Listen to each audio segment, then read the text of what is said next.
Good morning, everyone, and welcome to the wild, weird, and wacky world of the Word.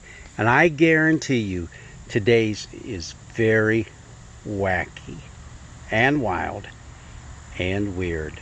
Yeah, we're going to take a second look at our second lesson for this coming Sunday, which happens to be tomorrow, from Hebrews, the 11th chapter.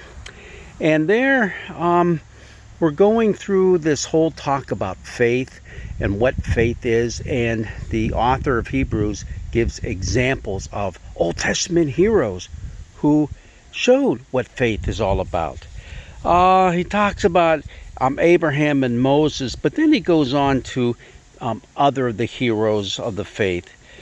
And he gets here, let me just read this portion. By faith the people passed through the Red Sea as if it were dry land, but when the Egyptians attempted to do so, they were drowned. By faith the walls of Jericho fell after they had been encircled for 7 days. By faith Rahab the prostitute did not perish with those who were disobedient, because she had received the spies in peace. And what more should I say? For time would fail to tell of Gideon, Barak, Samson, Jephthah, of David and Samuel and the prophets, who through faith conquered kingdoms, administered justice, obtained promises, shut the mouths of lions, quenched the raging fire, escaped the edge of the sword, won strength out of weakness, became mighty in war, and put foreign armies to flight. And it just goes on and on and on.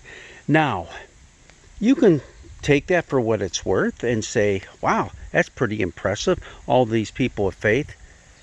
And then I'll ask you, do you know what they did? And you might be going, David was a king.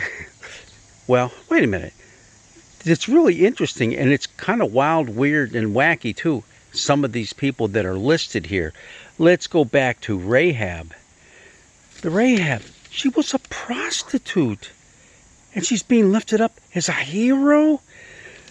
In Joshua, the 2nd chapter, we can read the story, and there it talks about how Joshua has sent spies into the city to check it out. And Rahab gave them safe passage, gave them a place to hide so that they wouldn't be found and then executed. Only, hey, come on. She's a wily woman. And being a prostitute, she had to learn to survive. So what did she do? She cut them a deal and said, I'll hide you as long as you promise me and my family safe passage out of here before you come in and slaughter everybody. So, yeah, you heard that story in Sunday school, right? Yeah, right. How about the story of Barak? That you have to go to Judges, the 4th chapter, and start reading there. And now, Barak was a Jewish general, and he had to face the Canaanite army. He was called up to do that, and he was a scaredy cat. He's a chicken. And Deborah was the judge at the time, a woman. She's the one who said, hey, you got to go do it. You got to take care of these guys. And what did Barak say? He said, I'll go as long as you come with me. Now, what he was thinking is this. Deborah trusted in Yahweh. So if Deborah was by his side while he was fighting, Yahweh would be by his side too. And, all right, he won the battle. Except there was one little problem. The commander of the army of the Canaanites had escaped. And that was no good. Barak had to go find him. And when he did, he went to this encampment of another tribal area that was friendly to the Canaanites, and he met up with a woman whose name was Jael. Jael said, oh, you're looking for Sisera?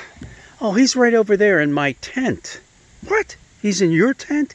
Yeah, I told him to come in, rest for a while, and he was kind of tired, so he just fell asleep. Go see him. Well, Barak goes in, and what does he find? She had taken a tent peg and a hammer and drove the tent peg through Sisera's head. And Barak is the hero of the story. Wait a minute. That's crazy. It's wild. It's weird. And it's wacky. And that's in the Bible?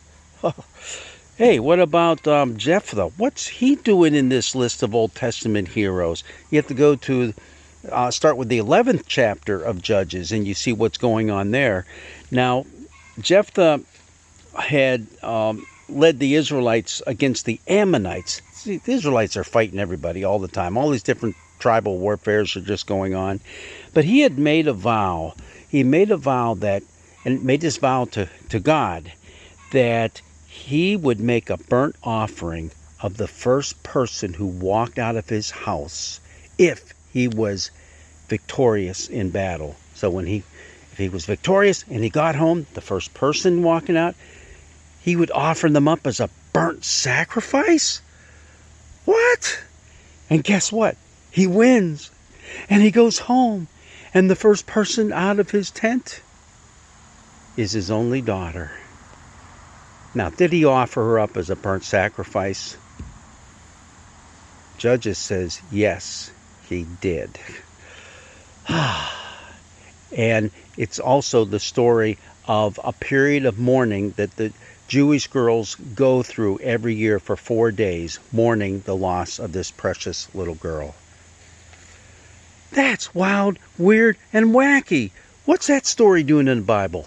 As a matter of fact, I'll bet you any of these 3 stories we just talked about, people who are listed as heroes in the book of Hebrews, I bet you never heard these stories when you were a little kid in Sunday school, did you? It's because it's wild, weird, and wacky. But if you want to get down to it, you really have to dig a little bit deeper to see how these things got into the Bible, because they're there for a reason. And if you get into some of the Jewish heritage and some of the very, very early Jewish writings, you'll see how they dealt with some of these very difficult issues. It's a fascinating dive into a really deep rabbit hole. Well, God's blessings be with you, and I hope I didn't rattle you too much, but hey, these people are listed as heroes, so maybe it behooves us to check out exactly why. Well, again, blessings be with you as you make this journey in faith into the promised land of God, a promise that He's given to each and every one of us who put our faith and our trust in Jesus.